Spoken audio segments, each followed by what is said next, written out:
I have been working in Betty all day today, and it is about 5 o'clock, and I have a bit of a project going on here. I'm working on the bathroom, but right now, since I'm not inside the garage, I have to hold off on this. So I decided that I was going to continue on putting the whole rest of the Blue Eddy system in. So right now I'm working on putting the control panel in.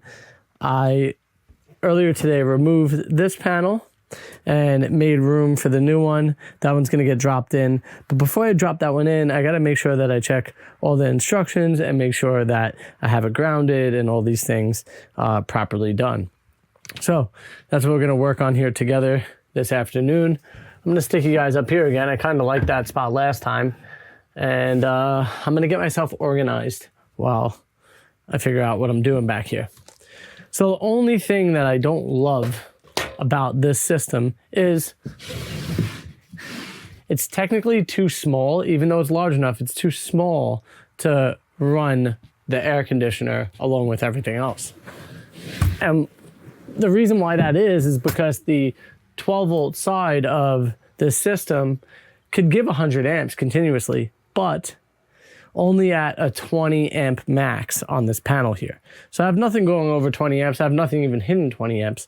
But the fact of the matter is that that air conditioning unit, it is an inverter unit, so it starts up really slow, but it could max out at about 60 amps, which at 120 volts is only 6 amps. It's, you know, it's not a lot of amperage really, but when it's 12 volts, it's too much.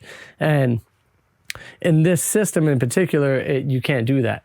So I have another set of batteries down there that I also will charge off of the 120 of the Blue Eddy system to continue to keep that system going for when we travel. And it works that way, but there's a bunch of extra wires and everything involved now where I didn't necessarily have to do that if I would have designed this project around this unit here. I would have used a 120 system, and that would have changed the game for me in the sense of being able to use just one unit. But, you know, beggars can't be choosers, and I'm very happy that we have this unit here. It works great. It's worked really well for us. And so I look forward to putting in the rest of the system. So we're also going to put in, this is what's actually glaring on us, this pad right here. This pad is actually going to be able to give us all the information that we need right here on this wall back here, but up a little higher. It's going to be like up in this area here. And we're going to be able to control everything from here. That way I don't have to use my phone at all if I don't need to. But the other cool thing about this smart panel is I'll also be able to shut breakers on and off just directly from my Bluetooth app or from the pad itself without having to actually access the panel itself. So that's going to be really cool. The pad will give us access where the panel could be hidden away. Also, I finally get an opportunity to clean up this wiring mess that I have going on down here. All right. So this unit is going to land right about here. Let me see. This might be a little bit better of a view for you guys. So this unit's going to land right about here. And I've makeshifted a little bracket here that should be able to fit directly around these here. And everything will be all good. Everything's labeled. That's great. That's the 120 coming out, so that's going to go to a 30 amp. And this guy here, I'm going to drill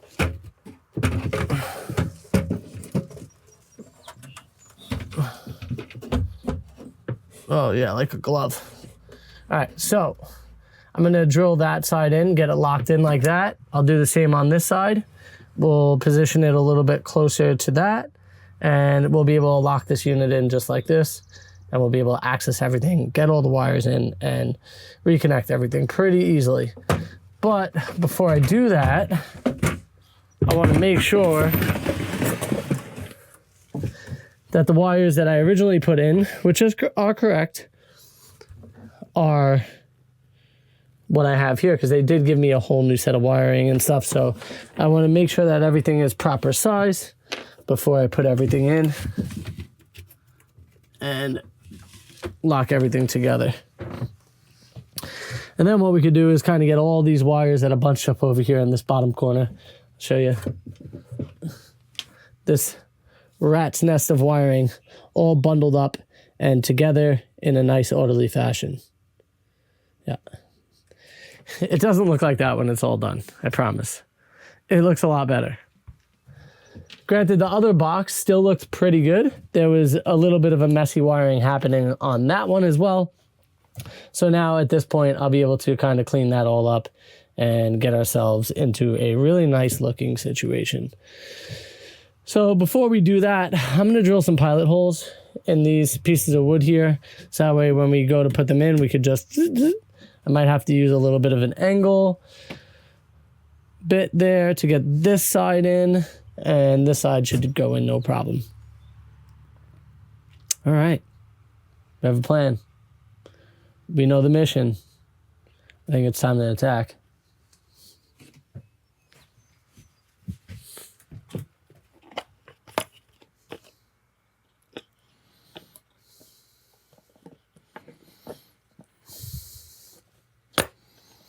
So first things first, gonna grab a little drill bit here. We're gonna connect it to our impact drill.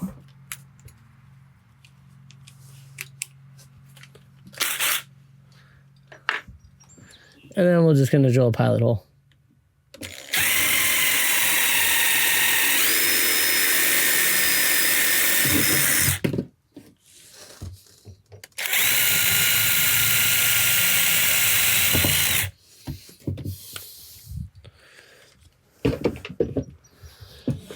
And when all said and done, I'm gonna vacuum everything up, get ourselves cleaned up.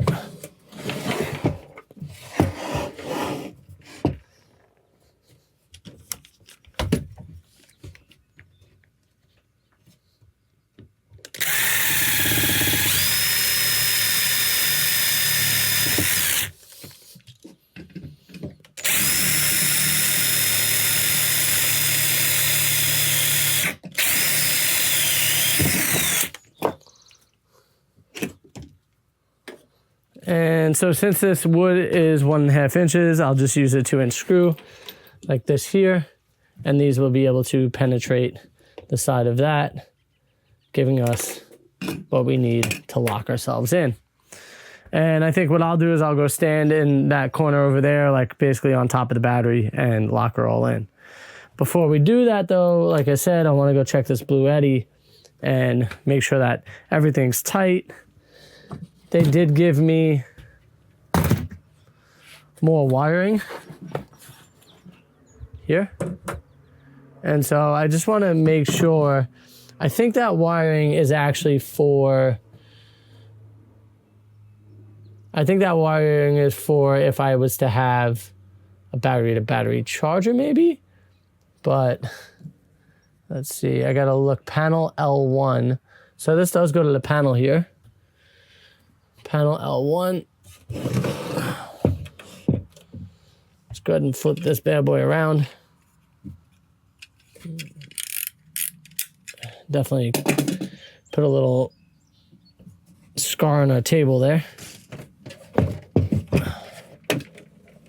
It's gonna go this way. All right. Let's pull up the install information. Keep forgetting to charge my battery, so I only have 13% battery right now. All right, let's see. Blue Eddy. Not now. Yeah.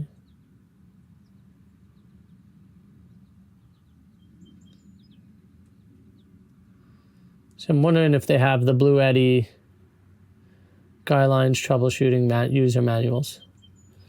So right now, I'm installing this E panel, and we're gonna go user manual English. And this gives you a preview, so if you can't find your manual, it's easy enough to where it's right inside the app and you're able to look through the instructions. All right, communication cables, AC in 3 times, bare ends, DC. So my only like qualm, I guess right now, is that now there's no disconnect switch, which is fine because you have the panel itself that you could turn the DC off. So you technically don't need the disconnect switch. And actually it does show a circuit breaker, but that's the breaker that I have in there that I got myself. Output cables, 2 DC input cables, 2 gauge 6 bare, 6 feet.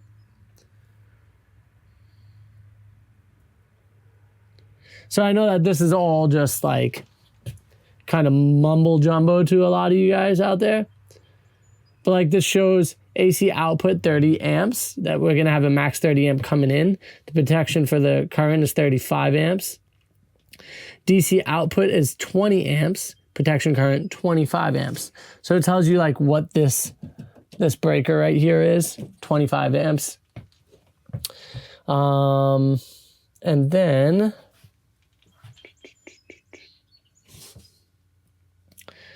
it gives you all the details on the panel itself. So number 9, main DC input fuse. It should be 100 amps, because if you could have 100 amps coming in.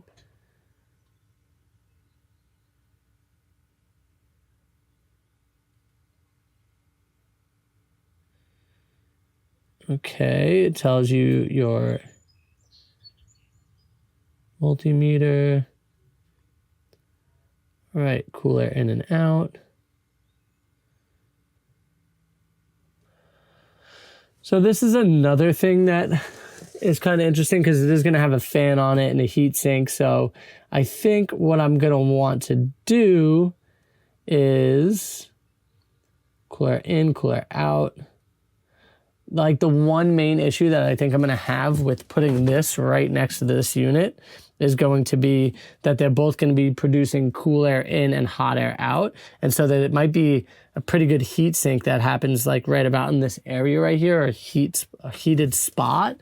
So I also got to think about, do I want to potentially move this over somewhere else so that way we're not gathering a bunch of heat there? Or what I could do is I could technically put in a fan that pulls air in through the space and then back out through the other end, allowing us to have better airflow in this area, making it to where we could get that hot air to escape. So that's something I'm probably going to put in the future because I don't have another fan to put in at the moment. But maybe like 2 computer fans, something like that would do. One on this end pulling that way and then one exhausting it out, or air pushing in from outside, pulling air through the space. So that's something that I could do here in the near future, that I will most likely be adding.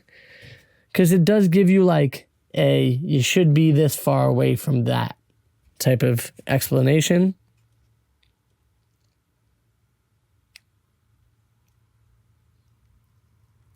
And then it tells you all the recommended fuses and breakers and wiring size. So it's pretty cool that it gives you all this information, allowing you to have everything that you need. So that way you're making sure that you're wiring everything correctly. 60 amps, max continuous, 4 gauge.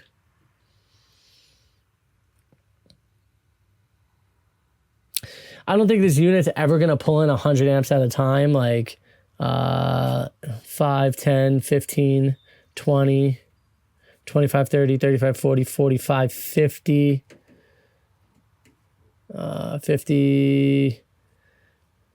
Maybe at the max, this thing's going to draw 70 amps max on the DC side. So that's showing me like 4 gauge should be fine for the length of the run. It's going to be a really short run. And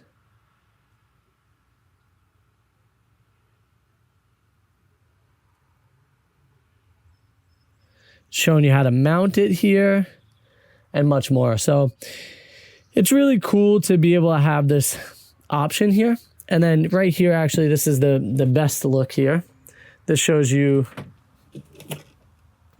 your wiring for your AC side. I don't know if you guys could see that, but that's your wiring for your AC side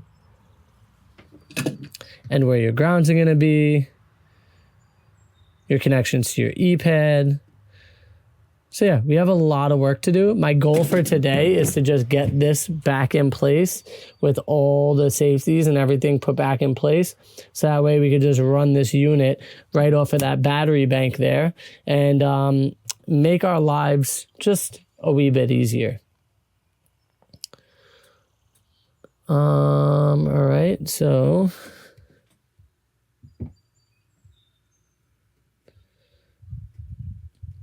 now my question here is, what wiring goes where? So typically in these manuals too, they tell you, okay, take panel L1 and land on, let's see, it will tell you here on the other end. On the other end of this wire here, it says RV5L1. RV5L1, panel L1. So now figuring out which one L1 is important. And to me, it looks as if, I thought this was the DC wiring, but this one goes panel neutral. So that goes to the neutral there. And this is gonna go to RV5 neutral. So they are all labeled. I just have to start pulling things off, which means I'm gonna be burying my head in here. And once I'm in there, you guys aren't gonna see me anymore. Today's like a nice warm 30 degrees or so out.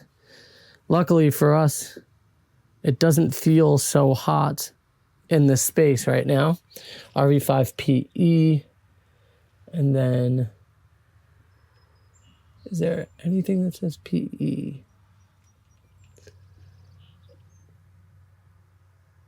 Panel PE. So I think the hardest part about the system is just figuring out exactly where every wire goes. And this one goes to L2. And this one should just go to the panel L2, correct? So panel L2. All right. All these wires seem as if they're just going to land from the RV5 directly to the panel. RV5 directly to the panel. This one's a ground, so it's most likely going to go to that ground spot there. The white one being the neutral will go to the neutral on the 120 side. Then the black and red ones, red is going to go to the positive side on the DC input. And then you got a negative on the DC out input, which is going to be the black wire. So that should be all the wires and where they land. Pretty simple. I just want to double check, make sure that that's all correct, but it should be that simple as that. It looks like we're going to be bypassing the disconnect switch that I recently used with the old wires that they gave to me. So that kind of gets some of the wiring out of the way, which is great. I won't have to use that back corner anymore. I could use it for something else or move another disconnect switch up there. And then we have this guy right here that is going to connect from the can to the can on that. And that way they talk to one another. Ooh. This is really unique and neat. This allows you to put this down and figure exactly where the unit's going to be. So mine's going to be sideways like so. And if you had a wall to mount it to, they give you the mounting sheet for it. And then here is the actual manual for the E panel. So this gives you a much better description. This one's the best one to have, exactly where everything's going to land. Neutral bus bar. PE. PE is the ground bus bar, so I was correct. The green one's gonna go to this ground right here. The white one to this neutral, and then L1, L2. Black goes to negative, red goes to positive, and just make sure you land them all the same way on that RV5. And that's been 20 minutes. See you tomorrow.